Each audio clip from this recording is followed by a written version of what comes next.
Dams serve a wide variety of purposes, from hydropower to flood control to storage of water for municipal and industrial uses.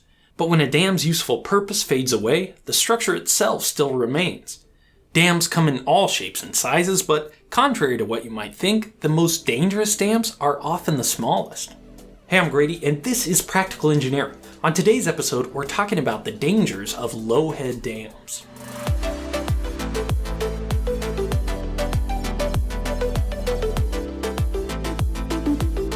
This video is sponsored by Squarespace. Visit squarespace.com/practicalengineering to get a free trial. More on that later.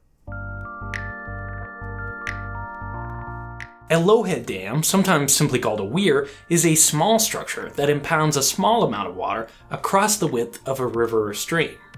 Usually made from concrete, the purpose of low-head dams is to raise the water level upstream on a river.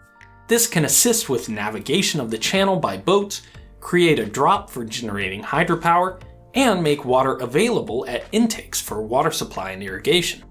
Thousands of these structures have been constructed over the years to take advantage of natural watercourses and rivers. The heyday of low-head dam construction was actually in the 1800s, when mills and factories often relied on water power to drive grinding wheels and other equipment. This was at a time when moving water was the most consistent source of power available in large quantities before the widespread adoption of electricity. Most of these old mills and factories are long gone, and the ones that still survive certainly don't depend on water for power anymore. That means many property owners are forced to maintain these old structures that no longer have any practical use. Or more commonly, and much worse, these dams are abandoned by their owner and gradually fall into disrepair. In the US, dam safety regulations focus primarily on the possibility of a dam breaching and causing a flood wave downstream. But because low-head dams are relatively short, a breach poses minimal danger, so most states don't keep track of these small structures. And especially if they've been abandoned, it can be difficult to enforce maintenance regulations on their owners. But even though they pose little danger in the event of a breach, low-head dams create a public safety issue that has caused more fatalities in the US than all dam failures in the past 20 years. To understand why, we first need to know a little bit about open channel hydraulics. If you haven't seen my video about hydraulic jumps, I'll summarize it here. Go back and check out that video if you want to learn more. Open channel flow, that's flow that's not confined within a pipe, has a very important property related to its velocity that governs its behavior. Slow, tranquil moving water is called subcritical because waves propagate faster than the flow velocity. Faster moving water is supercritical because the waves move slower than the flow velocity. Anytime a supercritical flow encounters subcritical flow, an interesting phenomenon called a hydraulic jump is formed. Low-head dams almost always have subcritical flow upstream. The flow is deep, slow, and tranquil as it makes its way to the dam.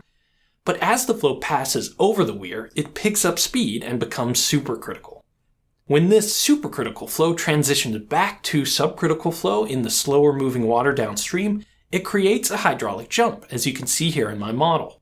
It's easy to see why these types of structures could pose a threat to those using the waterway for recreation. Any location with fast-moving water and high turbulence can be dangerous to swimmers or kayakers, but the location of this hydraulic jump can turn a manageable risk into an almost surefire way to drown. The depth of the flow downstream of a dam is called the tailwater, and it controls the location of the hydraulic jump. In my model, I can adjust the elevation of the tailwater by adding or removing these stop logs. When tailwater is low, the hydraulic jump forms away from the dam. This is a fully developed jump that follows the traditional shape and flow patterns. If I send down this piece of wood as a kayak or surrogate, it experiences some turbulence as it passes over the weir and the jump, but it doesn't have much trouble escaping downstream. But as the tailwater rises, the jump moves closer and closer to the dam. Eventually, if the tailwater is high enough, the hydraulic jump will reach the dam. This condition is called a submerged or drowned jump. It may look fairly innocuous, but this is when things get dangerous. Let's send our kayak or surrogate down to see why. A submerged hydraulic jump creates an area of recirculation immediately downstream of the dam, sometimes called a keeper for obvious reasons. The jet of the hydraulic jump surfaces downstream, causing a boil point. Sometimes this is easy to see, and sometimes it's not. Either way, objects or people will only be able to escape a submerged hydraulic jump if they're able to get beyond this boil point. And any rescuers who approach a submerged jump from the downstream run the risk of being drawn into the hydraulic themselves. The recirculating current that traps recreators is dangerous enough on its own, but there are other contributing factors to the dangers of low-head dams. These currents also trap large debris between the strong hydraulic forces and the hard concrete surface of the dam, which can batter someone trapped in the keeper. The water's often cold, increasing the potential for hypothermia and further disorientation.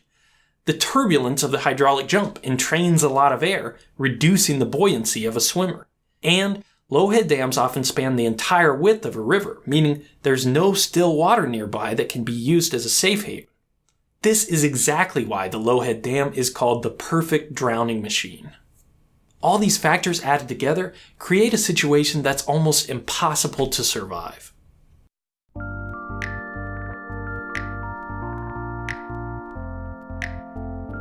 There are a lot of ways to mitigate this issue. The simplest option is just to keep people away from these structures. Some states require that exclusion zones be established to make sure that kayakers safely portage dams instead of trying to run them. Good signage and buoys as warnings can sometimes be enough to keep people safe. Another option is to modify the structure to reduce the potential for recirculating currents. Researchers have proposed various retrofits to existing dams to improve flow conditions when tailwater is high. Of course, the most obvious but also most expensive way to address the issue is to remove these dams altogether. In many cases, they're no longer serving an important role, and removing dams can help restore ecosystems and improve connectivity for aquatic species, in addition to removing a hazard. If you're swimming or paddling on a river with a low-head dam, don't underestimate the danger of these powerful hydraulic forces. Different conditions on the river can dramatically change the behavior of the hydraulic jump, as we saw, so be careful. If you're new to the channel, you might not know that I have a website too. It's got a blog post for each video with extra information, a little bit about me, and a small shop with some t-shirts. When I first started this channel, I knew I wanted to have a website to serve as a landing page, but I didn't want to learn web development or spend a bunch of time writing code. That's why I chose Squarespace 4 years ago and have been using it ever since. I don't have to update or patch anything, the templates look awesome, and if I ever have an issue or question, they have 24/7, 365-day support available to help. This may sound silly, but ever since I first logged on to the internet as a kid, I knew I wanted to have my own website. Squarespace made it easy and simple to fulfill that dream of having my own little corner of the web. Take a look at practical.engineering and let me know in the comments what type of stuff you'd like to see me post there. If you've got an idea to share with the world, Squarespace is offering fans of the channel a free trial at squarespace.com/practicalengineering. Use access code practicalengineering to get an additional 10% off your first purchase. A dream is just an idea that doesn't have a website yet. Thank you for watching, and let me know what you think.